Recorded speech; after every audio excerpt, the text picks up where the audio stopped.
네, 연합영문 이민지입니다. 저 공군 사고 관련 여쭤보려고 하는데요. 우선 연료 탱크와 실탄 추가로 수거된 게 있는지 좀 알려주실 수 있으면 부탁드리고요. 그다음에 오늘 공지하신 게 조종사 부주의로 확인이 됐는데 그럼 해당 조종사에 대한 조치가 이후에 어떻게 이루어지는지 절차도 설명 부탁드리고요. 마지막으로 실질적인 재발 방지 대책을 마련하겠다고 했는데 어떤 게 있을 수 있는지 설명 부탁드립니다. 네, 공군 서울공부팀장입니다.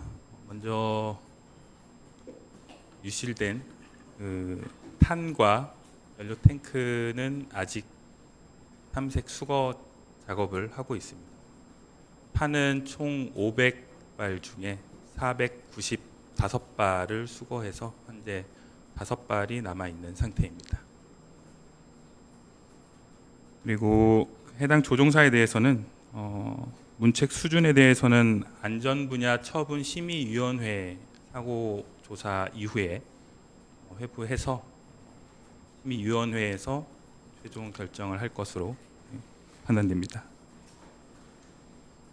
사고 대책과 관련해서는 일단 기본적으로 그 오호 조작 예방 대책을 검토해서 적용할 예정이고, 공군에서 지난 오폭 사고 이어서 연이은 사고에 대해서 매우 엄중하게 인식하고 있습니다.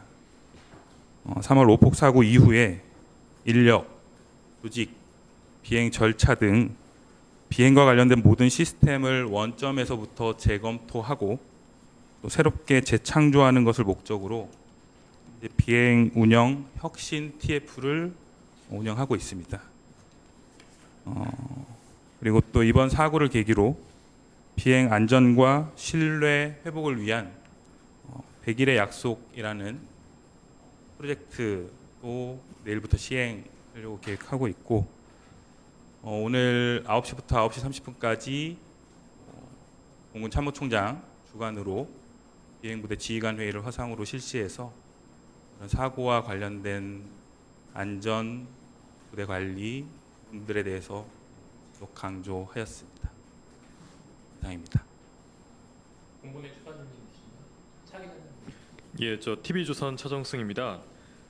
그 사고가 어떻게 났는지를 조금 구체적으로 설명해 주시는데요. 그러니까 바로 위에 비상 투하 버튼이 있었다. 송풍구 풍량을 조절할 때 이게 좀 잘못 눌린 건지, 아니면 뭐 비상 투하 버튼은 어떤 이머전시해서 이렇게 뭐 덮개 같은 거 있었는지, 어떤 상황이었는지 일단 설명 부탁드립니다.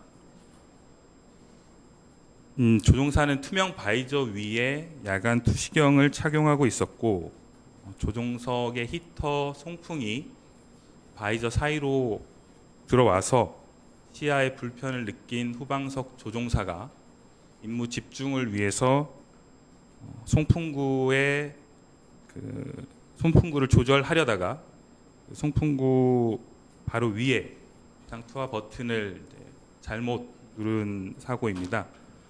비상 투하 버튼은 약 3.5cm 높이의 원통형 프레임, 그러니까 가드가 그 버튼 주위를 이렇게 둘러싸고 있는 형태로 되어 있고, 그 원통형 프레임 입구로부터 비상 투하 버튼은 약 1.5cm 안으로 들어가 있는 형태입니다. 그래서 비상 투하 버튼을 누르기 위해서는 그 가드가 먼저 있고 그 안에 이렇게 투하 버튼이 들어 있는 형태였는데, 송풍구 바로 위에 그 투하 버튼이 있고, 송풍구는 지름이 약 3.3cm 정도, 그리고 비상 투하 버튼은 약 3.5cm 정도, 이제 모양과 크기가 유사한 형태고 위치도 비슷한 위치에 있다 보니까 조종사가 임무에 집중하면서 이 히터 송풍구와 비상 투하 버튼을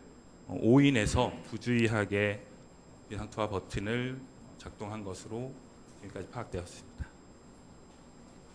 그러니까 바로 위에 있어서 누르다가 잘못 누른 게 아니라 버튼을 헷갈렸다, 이런 취지로 말씀하시는 거예요? 일단은 조종사는 이제 바람의 양이 이제 바람이 바이저 안으로 들어와서 시야에 이제 불편함을 느꼈기 때문에 임무를 위해서 그 바람의 양을 조절하기 위해서 그 송풍구 안에 보면 이제 그 여러분들 보통 그 버스 천정에 있는 이제 바람 양을 조절하는 그런 송풍구와 비슷한 구조의 그 장치라고 이해하시면 될 것 같고요.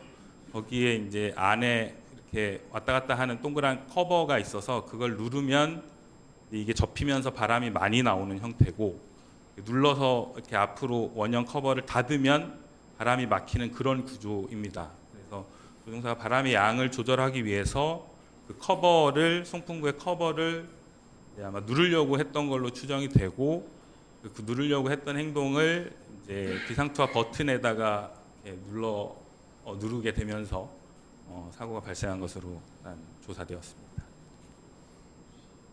예, 한 가지만 더 여쭈면 그 사고기의 후방석 조종사 분이셨죠? 네, 그분의 조종 시간하고요. 그다음에 KA1 그 운용 경험이 있으신 분인지 한번 설명 부탁드립니다. 해당 조종사는 870여 시간의 비행 시간을 갖고 있습니다.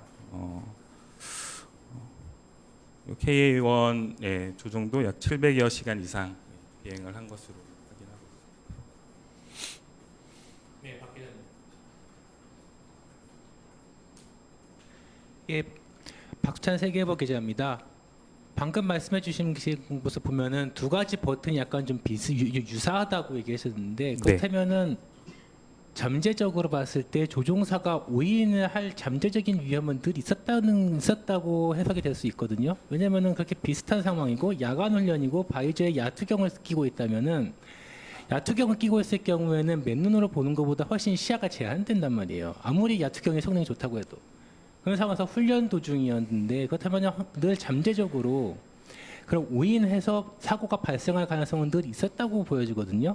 근데 지금까지 이와 유사한 사례, 아니면은 오인할 뻔했던 사례가 전혀 없었는지하고, 그에 대해서 혹시 사전에 대비책 같은 것은 마련하지 않았는지, 그리고 이번 사고 수습 과정에서 오인할 수가 있다면 아예 근본적으로 원인을 제거해야 되니까 그러한 오인이 없도록 하는 방안도 포함이 되어 있는 건지 좀 말씀해 주셨으면 합니다.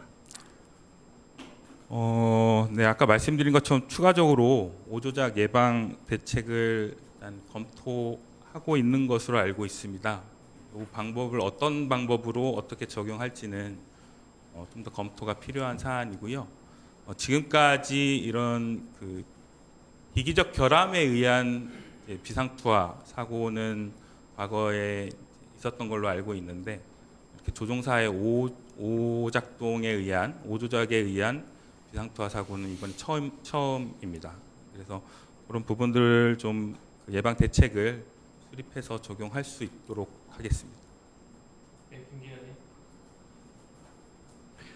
네, 머니투데이 김인환입니다. 그 바이저 안에 바람 들어오는 경우가 좀 일반적인지 확인 부탁드리고요.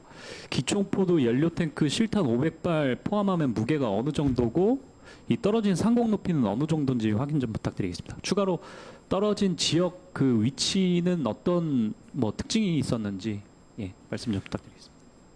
먼저 투명 바이저 위에 이제 야간 투시경을 착용했다고 말씀드렸고, 바이저가 조종사의 안면부에 이제 완전히 밀착되는 그런 형태는 아닙니다. 그래서 완전히 바람을 차단할 수 있는 구조는 아니고, 정면에서 오는 바람은 이제 차단이 되지만 조종사가 임무를 위해서 고개를 돌리거나 방향을 바꾼다든가 이럴 경우에는 각도에 따라서 약간씩 바람이 들어올 수 있는 구조로 되어 있습니다. 예를 들면 이 자동차의 공조 장치도 황해 제거 모드라든가 이런 모드를 변경하거나 송풍구의 각도를 조절할 경우에 얼굴에 안경을 쓰더라도 얼굴에 바람이 닿는 그런 구조와 유사한 구조로 이해해 주시면 될 것 같고요. 기총 포드와 연료 탱크의 재원은 기총 포드는 총 1.8m 길이고 지름은 40cm, 그리고 무게는 기총 탄을 포함해서 약 120kg입니다. 연료 탱크는 길이가 3cm, 지름이 40cm, 무게는 연료가 탑재되지 않은 상태로 35kg입니다. 그 떨어진 지역은 일단은 험준한 좀 경사가 있는 산악 지역으로 파악하고 있고, 그 투하 고도는 제가 추가로 확인해서 설명드리도록 하겠습니다. 실탄은 그 250발 기준으로 32.5kg 정도 됩니다. 네, 공군에 추가 질문 있으십니까? 양 기자님, 차 기자님. 예, 한 가지만 더 여쭈면 그 지금 진행 중인 한미연합 공중훈련 그 프리덤 플래그에 그 미치는 영향도 있을 것 같은데 어떻게 평가하시는지 부탁드립니다. 네, 프리덤 플래그 훈련은 전체 비행 계획 중에 이번 사고로 인해서 이제 오늘 비행 취소된 그 비행 취소를 고려하면 취소된 비율은 한 6% 정도, 약 6% 정도의 비행 임무가 취소된 거고 훈련 성과를 달성하기 위해서 내일 오후부터 좀 조기에 비행 재개를 한 거기 때문에 훈련 성과를 달성하는 데에는 아무런 문제가 없다고 말씀드리겠습니다. 네, 박 기자님. 예, 조선일보 양조입니다. 그 100일의 약속이라고 말씀해 주셨는데 어떤 성격의 어떤 내용의 프로그램인지 설명을 조금 더 구체적으로 해주시면 일단 좋을 네, 것 같습니다. 그 부분은 제가 이제 내용만 좀 전달을 받았고 세부적인 내용은 좀 더 추가 확인해서 설명드리도록 하겠습니다. 그럼 그게 지난번 오폭 사고가 아니라 이번 그 기관총 낙하 사고 이후에 100일의 약속을 굳이 네, 이번 시작하신 사고를 이유가 있습니까? 계기로 진행하는 내용이라고. 그리고 이런 사고가 과거에도 있었던 것으로 알고 있고 그럴 때마다 공군이 공지하지 않았던 것, 그러니까 주로 공지 안 했던 걸로 알고 있는데 일반적으로는 이번에 이례적으로 이번 사고 사실을 금요일 밤 늦게 공개하시고 공지하신 이유가 무엇인지 궁금합니다. 공군이 뭐 사고를 공지하지 않았다는 것은 어떤 사고를 말씀하시는지 제가 잘 모르겠습니다. 이렇게 제티슨으로 벌어지는 사고가 왕왕 있었던 것으로 알고 있는데요. 비상투하 버튼을 눌렀을 때도 인명피해 없으면 공지 안 했던 사례들을 제가 알고 있는데 이번에는 신속하게 공지하신 이유가 과거와 상황 판단이 어떻게 달라지신 거죠? 양 기자님께서 어떤 사고를 어떻게 알고 계신지는 모르겠는데 일단은 기본적으로 공군에서 벌어지는 사고에 대해서 정말 경미한 사고가 아니고는 국민들께 다 알리고 있고요. 이번 사고도 그런 차원에서 공지를 해드렸다고 이해해 주시면. 그리고 100일의 약속에 대해서는 지금 어떤 구체적 설명도 못 하시면서 지금 하시겠다고 홍보하시는 건가요? 홍보는 아니고 아까 그 비행 사고의 후속 대책에 대해서 질의를 주셨기 때문에 그 부분을 설명드린 겁니다. 추가 질문 있으십니까? 네, 박 기자님. 예, 경향신문의 곽희양입니다. 지난달 3월 6일 날 포천 민가 오폭 사고 이후에 3월 10일 유용수 공군 참모총장께서 직접 브리핑실에 오셔가지고 대국민 사과를 하셨습니다. 당시에 뼈를 깎는 각오로 조직의 잘못된 관행을 바로 잡겠다, 자리에 연연하지 않겠다, 재발 방지와 후속 대치에 최선을 다하겠다라고 말씀하셨습니다. 근데 43일 만에 다시 사고가 났습니다. 그러면 총장님 사퇴하시는 건가요? 총장님의 거취에 대한 부분은 지난 오폭 사고 중간 조사 결과 발표 때 총장님께서 직접 언급을 하신 부분이 있고 이 부분에 대해서 제가 더 추가로 드릴 말씀은 없습니다. 추가로 당시에 이제 3월 6일 오폭 사고 이후에 공군에 대한 비판 여론이 엄청 높았고 당시에 3월 10일 날 이영수 참모총장께서 사과를 하신 다음에 비판 여론이 많이 잠잠해졌습니다. 그리고 다시 43일이 지난 이후에 다시 사고가 났습니다. 근데 오늘 브리핑에는 공군 본부에는 아무도 오지 않으셨습니다. 공군은 화장실 갈 때의 마음과 화장실 나올 때의 마음이 다른 것이 아닌가라고 의심이 드는데요. 이 사안을 공군 본부에서 안이하게 보고 있는 것이 아닌가라는 생각이 듭니다. 이에 대해서 어떻게 생각하시는지요? 공군은 이번 사고를 매우 심각하게 생각하고 있고 이런 부분들에 대해서 국민 여러분께 심려를 끼쳐 드린 점에 대해서 대단히 송구하게 생각하고 있습니다.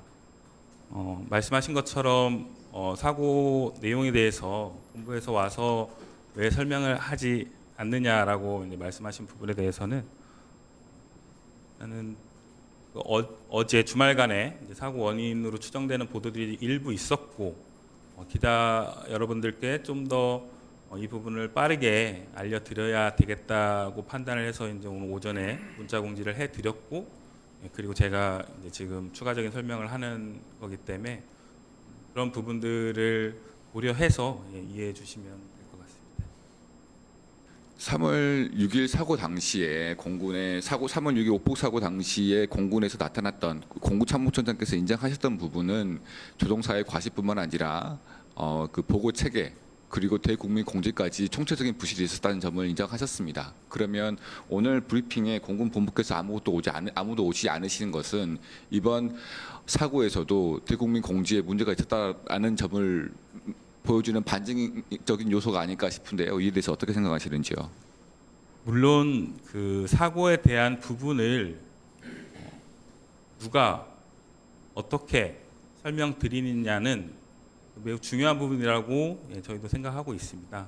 하지만 그것보다 훨씬 더 중요한 것은 사고의 내용과 경위 이런 원인들을 명확하게 또 자세하게 또 최대한 빠르게 국민 여러분께 알려드리는 것 또한 무엇보다 중요하다고 판단했기 때문에 오늘과 같이 이렇게 정례 브리핑에서 설명드리게 됐다는 점을 고려해 주시면 좋겠습니다. 이번 사건 관련해서 관련자 처벌 혹은 뭐 관련자 처벌 논의 관련해서 진행된 것 말씀 부탁드립니다. 네, 사고 조사가 마무리되면 그 관계자들에 대한 사고 관계자들에 대한 문책은 안전분야 처분심의위원회에서 결정할 수 있도록 하겠습니다. 네, 김 기자님. 이어지는 질문인데요. 공군본부 오늘 전투 유무 맞는지 확인 좀 부탁드리고요. 그 총장님 지휘관 회의 지금 말고 사고 이후에 지휘부에 뭐 특별히 사고 관련해서 좀 뭐 코멘트 하신 게 있으신지 궁금합니다.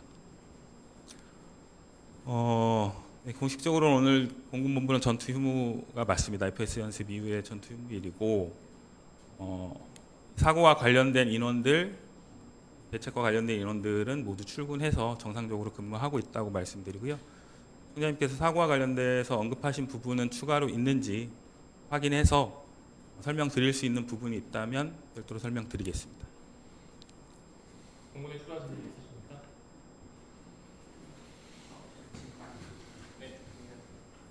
있으십니까? 네, 연합뉴스 김철선입니다. 그 오늘 발표 주신 게 중간 조사 결과 발표인 건지 이제 어떤 성격의 발표 조사 결과인 건지 궁금하고요. 하나 더 여쭤보면 KA1 항공기가 원래 MK 그 항공 폭탄도 원래 무장을 하나요?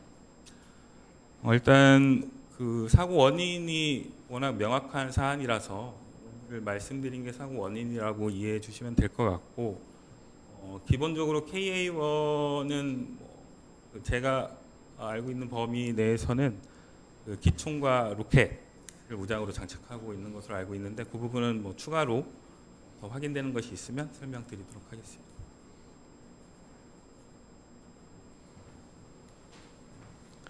다른 질문 있으십니까? 네, 이 기자님. 대변인께 좀 질문드리겠습니다.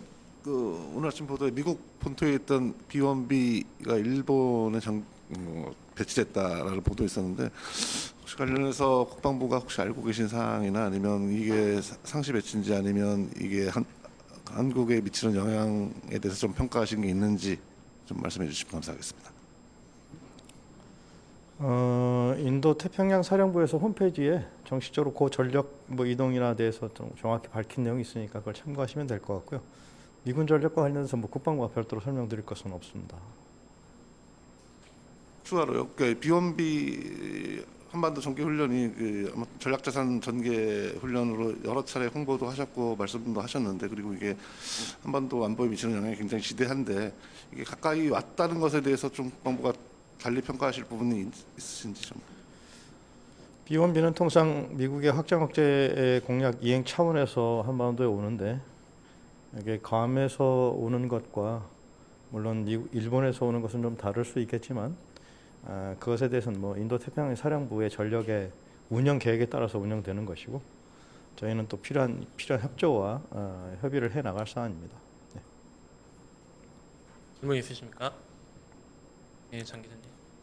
네, 저 스카이데일리 장혜원입니다. 그 민주당 국군 방첩사령부 개혁안에 대해서 여쭙고 싶은데요. 그 제가 좀 여러 그 분들에게 여쭤봤는데 그 방첩사 수행 중인 3대 핵심 기능이 군사보안, 감찰, 방첩 관련해서 그 민주당 안에 따라서 타 부서로 이관 시에 그 실질적 해당 임무를 그 관련 부서들이 이제 수행 경험 없고 그다음에 전문 역량도 미흡하고 임무 범위가 과도하게 확대돼서 특히 훈련 재개정 없이는 인사조차도 할 수 없을 것이라고 이제 이분들이 말씀해 주셨고요. 그다음에 민주당에서 특히 그 방첩사 개혁의 명분으로 12.3 개헌 이후에 개헌 방지를 위해서 하겠다고 하셨는데 이의 경우에 사실 제2.3의 개헌 모의가 있을 경우에도 대전복 감지 기능 등이 사라지게 되어서 사실상 이 명분에도 맞지 않다는 지적이 있습니다. 그래서 질문이 있는데 그 방첩사의 고유 임무를 국방부 산하 타 부서로 분장 및 이관하는 방안이 작전적이거나 조직적으로 실효성이 있는지 여쭤보고 싶고요. 그다음에 방첩사 사령부 임무가 사실상 쪼개기나 분산하는 게 현실성이 있는 방안인지에 대해서도 여쭤보고 싶습니다.